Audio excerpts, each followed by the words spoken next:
आज जिन समस्याओं के लिए यहाँ पर ये आयोजन है उसमें सर्वप्रथम पूज्य स्वामी जी ने जो विषय रखा है वो एक अंतर्राष्ट्रीय विषय है, प्रबुद्ध और शिक्षित लोगों के लिए भी है। लेकिन मैं जो बात कहने जा रहा हूँ वो मात्र राष्ट्र के लिए।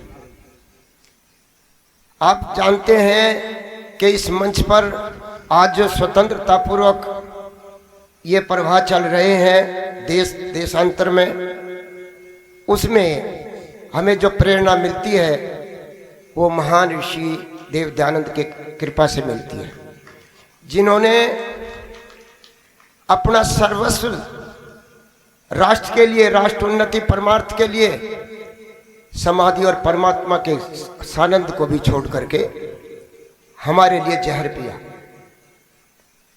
लेकिन आप देखेंगे इस संसार में सुधारक तो बहुत आए, ऋषिवर दयानंद एक विशेष सुधारक के रूप में आए। क्या विशेषता थी? जहां पर हम छुआछात, भक्ति और दूसरी समस्याओं से, पाखंड आदि से जूझ रहे थे, वहां पर कबीर, शंकराचार्य आदि बहुत सारे लोगों ने समय पर सुधार किए।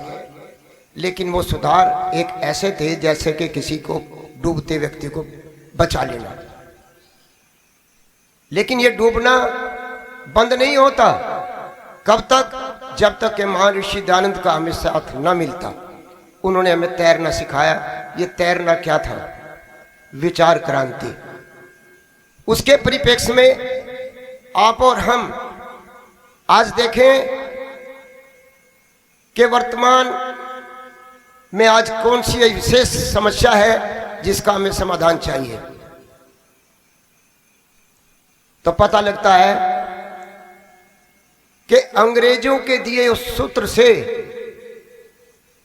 जहां सुधार की दो दिशाएं हैं, राजा और प्रजा। राजा का सुधार तत्काल होता है, प्रजा का सुधार धीरे धीरे होता है, तत्काल नहीं होता। तो इस सुधार प्रक्रिया में हमने 75 वर्षों में क्या प्राप्त किया, तो पता लगता है डिवाइड एंड रूल, फूट डालो राज करो की नीति आज भी चल रही है,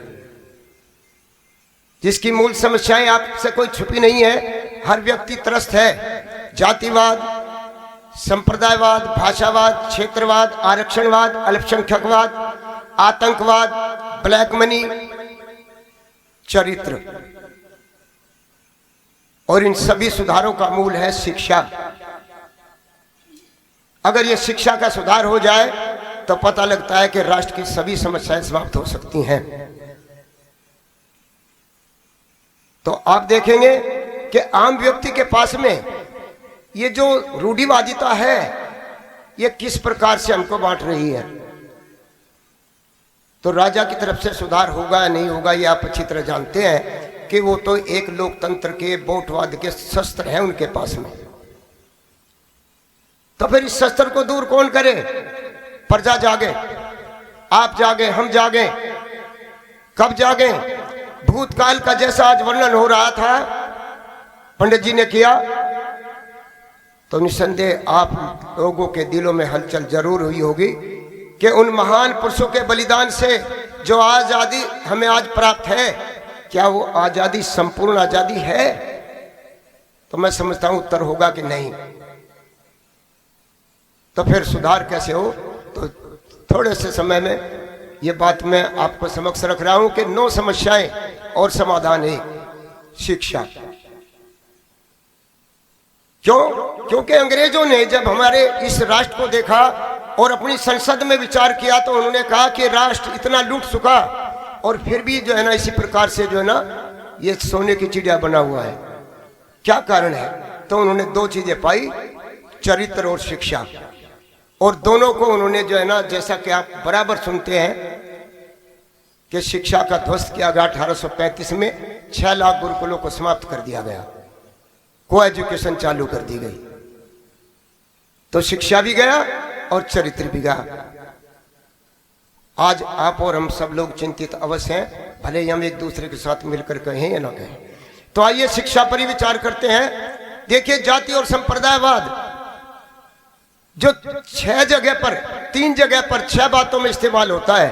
5 साल के बच्चे को जब शिक्षा के स्कूल में भेजते हैं, विद्यालय में भेजते हैं, तो वहां पर जाति और संप्रदाय लिखा जाता है। जन्म के साथ भी जाति और संप्रदाय जोड़ा जाता है।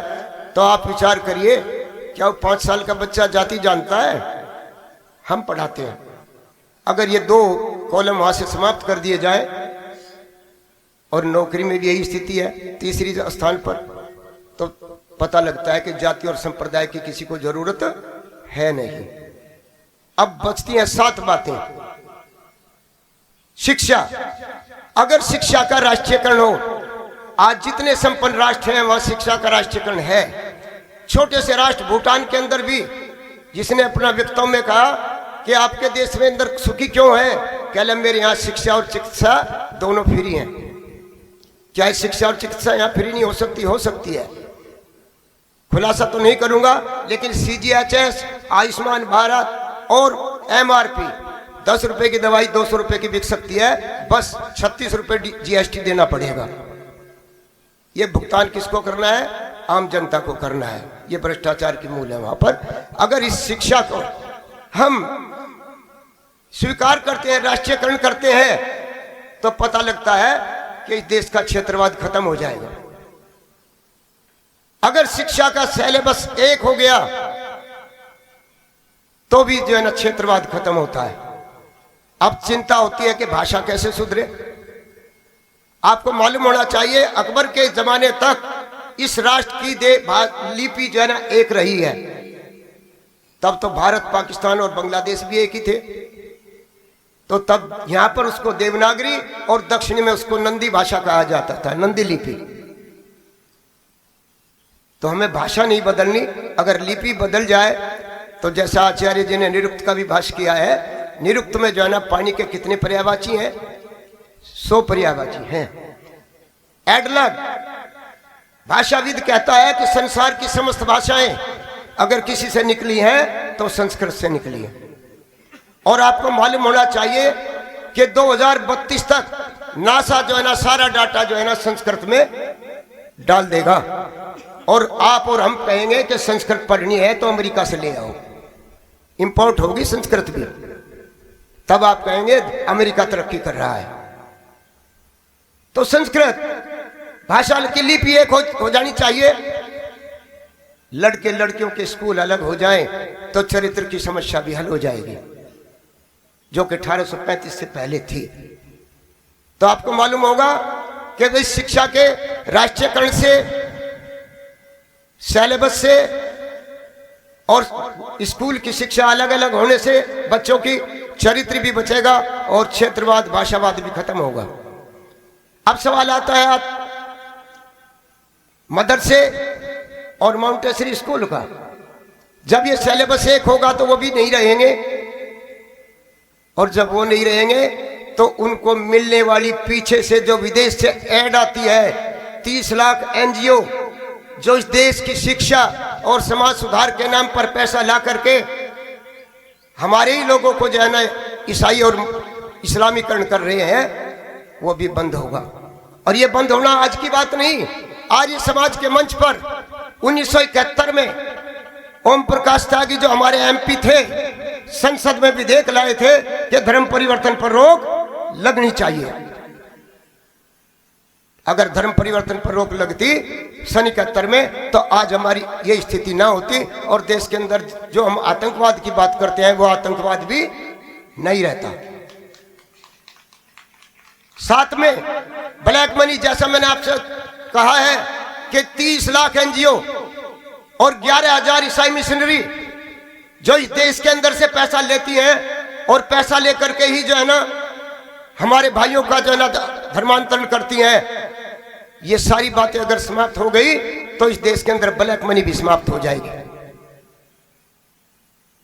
तो आपके समक्ष मैंने शिक्षा की छोटी सी बात कही, लेकिन इस शिक्षा को बदलेगा कौन? ये बड़ी भारी समस्या है, ये राष्ट्रीय समस्या। अगर शिक्षा का परिवर्तन है तो राष्ट्र बचेगा, अन्यथा ये रूढ़िवाद आने वाली संतान को आप क्या देना चाहते हैं इस पर विचार जरूर कर लिए। रूढ़िवाद उसको आगे बढ़ने के लिए बिल्कुल भी स्वीकृति नहीं देगा। और ये बलिदान देश के ये व्यर्थ जाएंगे। वैसे तो कल भी स्वामी जी ने बहुत अच्छे से कह दिया। समझने की बात है कि आज जो हमारे देश के अंदर नीति चल रही है वो वास्तव में जो है ना नीति नहीं, हमारे देश को जो है ना गुलामी की तरफ बढ़ रही है। तो इस प्रकार आप लोग देखेंगे कि एक शिक्षा के सुधार से ये सारी की सारी समस्याएं हल होती हैं, और चिकित्सा के पीछे भी जैसे मैंने आपसे कहा CGSS और प्रांतीय और MRP, ये सारी समस्या हल हो जाए तो जो है ना शिक्षा का चिकित्सा का बच्चे बच्चे को मुफ्त दी जा सकती है। शिक्षा में ऐड 93% स्कूल प्राइवेट हैं जो पूंजीपति और नेताओं के पास है। कुछ लोग इसको जो है ना अपना व्यवसाय बना बैठे, उनको ऐड मिलती है। हमारे बच्चे जब उनमें शिक्षा के लिए जाते हैं, पढ़ाने के लिए जाते हैं, तो उनको जो है ना 10,000 रुपये 15,000 रुपये दी जाती है, और उनसे साइन कितने के होते हैं? 40,000 के, 50,000 के। स्कूल के अंदर टीचर कुल 10 है, लिखे 15 और 20 जाते हैं। पूरा का पूरा जो ना भ्रष्टाचार, ये आज से नहीं काफी समय से चल रहा है। किसी एक व्यक्ति को नहीं, हमें किसी व्यक्ति की बात नहीं करनी, मैं तो सिर्फ ये चाहता हूं व्यवस्था की बात करें। कल भी मंच से कहा गया था, कौन कह रहा है इसकी चिंता ना करें, चिंता इस बात की करें क्या कहा जा रहा है, क्योंकि भूत भविष्य और वर्तमान, भूतकाल से भविष्य बनता है, लेकिन कब? जब वर्तमान के लोग सावधान हों। भूतकाल से शिक्षा लीजिए और वर्तमान में कुछ करने का। वर्तमान बहुत थोड़ा है, हम पहले थे नहीं और आगे रहेंगे नहीं, लेकिन जिस संस्कृति की, सनातन की बात आप करते हैं, वेद की बात करते हैं, तो इसके लिए तो एक नहीं, आप और हम सबको जो है ना एक साथ चलना पड़ेगा। और इसके लिए अगर कुछ मांगना है तो शिक्षा और चिकित्सा मांगिए, चरित्र मांगिए, अन्यथा जो है ना आने वाले समय में जैसे आज हम कुछ पूर्व लोगों के जो है ना निंदा करते हैं, कल हमारी भी निंदा होगी, इसके लिए तैयार रहिए। तो वर्तमान बहुत थोड़ा है, पलक झपकने के साथ वर्तमान समाप्त हो जाता है। तो आवश्यकता है कि हम इस बात को पूर्णतः समझें, अन्यथा जो है ना हम लोग जो है ना बहुत पिछड़ चुके हैं। राजा के कर्तव्य को, अपने अधिकारों को समझने का अवसर है। राजा के 5 कर्तव्य विशेष मानता हूं: शिक्षा, चिकित्सा, सुरक्षा, न्याय और उसके उपरांत वितरण प्रणाली। जब देश के अंदर GST, इनकम टैक्स समान है, तो फिर जो है ना हमको सभी वस्तुएं भी जो है ना सामान्य स्तर पर पूरे देश में एक ही भाव पर मिलनी चाहिए, लेकिन मिल नहीं रही है। इसमें भी जो है ना पक्षपात और बहुत बड़ा जो है ना घोटाला है। अलावा इसके आप देखेंगे कि इसी देश के अंदर जहां ये 5 चीज न्याय की बात कही गई, न्याय भी चले 4 करोड़ मुकदमे जो है ना पड़े हुए हैं, कोई न्याय नहीं। कैसे पड़े हुए हैं? अगर गांव के स्तर पर देखें तो गांव के जो है ना खेत के झगड़े को न तो वकील जानता है कि डोला किधर से गया है, खेत की मेड़ किधर है, और न जज जानता है कि पानी किधर से आ रहा है। तो हमने अपने गांव की समस्याओं को, गांव की स्थिति को नष्ट कर लिया है। पहले ये छोटे छोटे झगड़े गांव में ही पूर्ण हो जाते थे, लेकिन आज जो है ना 3-3 पीढ़ियां एक ही मुकदमे को लड़ रही हैं। तो देश की न्याय व्यवस्था भी आप देख रहे हैं। तो इस प्रकार से मैं आपसे यही कहना चाहता हूं कि अगर आप सुधार करने की इच्छा रखते हैं, अगर दयानंद के मिशन को, अगर इस राष्ट्रीय मिशन को, मानवता के मिशन को आगे बढ़ाना चाहते हैं, तो ऋषि दयानंद की बात मानिए, वेद के अनुकूल समाधान कीजिए, और वेद के अनुकूल समाधान करके ही कल्याण होगा। पूज्य स्वामी जी के लिए तो मैं पुनः कहता हूं कि उन्होंने बहुत बड़ा कार्य लिया है, अंतर्राष्ट्रीय कार्य लिया है। तो इसके लिए हम सबको जो है ना जी जान से उनका सहयोग करना चाहिए, जिससे जो है ना हमारी खोई हुई प्रतिष्ठा, इस राष्ट्र के गौरव की प्रतिष्ठा, सोने के इस राष्ट्र की, सोने की चिड़िया के राष्ट्र की प्रतिष्ठा पुनः स्थापित हो। मैं इन्हीं शब्दों के साथ अपनी वाणी को विराम देता हूँ। मैंने 2-3 बातें कही हैं, लेकिन मैं 10 बातों पर इस पर एक साथ विचार करता हूँ। और गांव के अंदर मैं समिति बना रहा हूँ, सहारनपुर डिस्ट्रिक्ट के अंदर, जनपद के अंदर भी गांव के अंदर प्रचार कर रहा हूँ समितियाँ बनवा करके, क्योंकि अब तो जो है ना राष्ट्र निर्माण का कार्य गांव से ही चलेगा। संसार गवाह है, संसार के अंदर इतिहास गवाह है कि आज तक जो भी क्रांति हुई है, जो भी निर्माण कार्य हुआ है, वो किसान और मजदूर के माध्यम से हुआ है। तो इसलिए आप लोग विचार करिए और आगे बढ़िए। ओम शम्भू, से कोई भूल हुई है उसके लिए क्षमा चाहूँगा।